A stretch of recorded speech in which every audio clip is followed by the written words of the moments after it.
नहीं, प्रचार तो हमारा बहुत बढ़िया चल रहा है। लोगों से हमको बहुत अच्छा रिस्पांस मिल रहा है। लोग ये कह रहे हैं कि हमने जिनको जिता के भेजा है वो जाने के बाद फिर हम लोग के पास मुड़ के आते नहीं हैं कि हमारी क्या समस्याएं हैं, हमारी क्या दिक्कतें हैं। तो इसी से लोग एनवायर्ड हैं थोड़ा। जनता ने हमसे ये अपेक्षा किया कि आप भी जीत के जाएंगे, तो ऐसा तो नहीं होगा कि हमारे बीच नहीं आएंगे आप।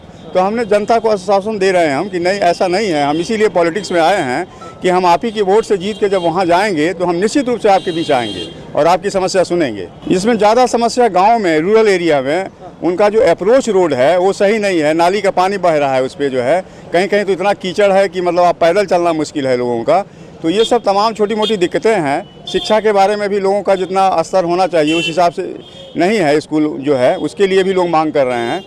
तो और ज़्यादातर लोगों का यही कहना है कि हमारी जो छोटी मोटी समस्याएं हैं, अगर हमारा विधायक हमारे बीच आए तो हम उससे कह के सलटा लेंगे, सुलझा लेंगे उसको। नहीं, हम राष्ट्रीय समाज पार्टी है, हमारी राष्ट्रीय समाज पार्टी, ये भी राष्ट्रीय पार्टी है। लेकिन उन लोगों के जैसे जो मेन पार्टियां हैं, जैसे हमारी कांग्रेस है या बसपा है या आपका सपा है या भाजपा है, उनके कंपैरिजन में तो हमारी पार्टी छोटी है। हम दावा नहीं कर रहे हैं कि हम जीतने के बाद सरकार बना लेंगे या इस तरह का।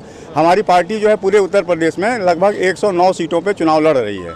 तो कितनी जीतेगी ये तो अब 10 तारीख को पता चलेगा। हम सरकार बनाने नहीं जा रहे हैं, लेकिन जो भी सरकार बनेगी उस सरकार पे हम शामिल होंगे अपनी शर्तों के साथ। इस जनता का तो ये कहना है कि आप मतलब जीत के जाइए तो हमारे बीच आइए, हमारी समस्याओं को सुनिए और जो हमारी समस्याएं हैं उसका निराकरण कराइए आप। हम जनता को यह आश्वासन दे रहे हैं कि भाई हम सरकार तो बनाने जा नहीं रहे हैं, हमारी पार्टी सरकार तो बनाएगी नहीं, लेकिन जो सरकार बनेगी उसके साथ जुड़ेंगे हम और जुड़ के आप लोगों के लिए ज़्यादा से ज़्यादा काम, ज़्यादा से ज़्यादा विकास की योजनाएं लाएंगे।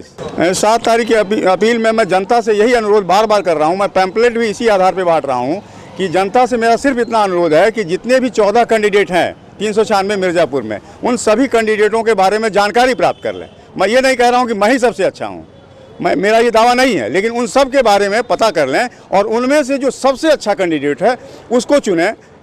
पार्टी के नाम पे न चुनें कि सपा है कि भाजपा है। पार्टी का चुनाव ना करें, विधायक का चुनाव करें, एमएलए का चुनाव करें, इंडिविजुअल का चुनाव करें कि वो इंडिविजुअल जीतने के बाद आपके बीच आए, आपकी सुने, आपका विकास का काम करे। मैं यही पब्लिक से कह रहा हूँ। मैंने पंपलेट भी इसी आधार पर बांट रहा हूँ कि जो ऐसे आदमी को चुनिए कि जो जीतने के बाद आपके बीच आए और सेवा भाव से आपका काम करे। जीतने के बाद ऐसा नहीं कि आपका मालिक बन जाए। भाई आपने उसको इतना जिताया, वहाँ तक पहुँचाया और जीतने के बाद वो आपका मालिक बन जाए डेमोक्रेटिक सिस्टम में, तो ये सिस्टम ठीक नहीं है। जीतने के बाद जो भी जाए वो सेवा भाव से काम करे। और मैंने अपने पंपलेट में यही छपवाया है कि वोट हमारा उसे मिलेगा सेवा भाव से जो काम करेगा। हमारा क्रम संख्या जो है, जो ईवीएम मशीन में हमारा 8 है क्रम संख्या और हमारा चुनाव चिन्ह कप और प्लेट है। कप और प्लेट हमारा चुनाव चिन्ह है। मैं जनता से अनुरोध करता हूं कि ज़्यादा से ज़्यादा संख्या में हमें आप मत करिए, हमें जिताइए।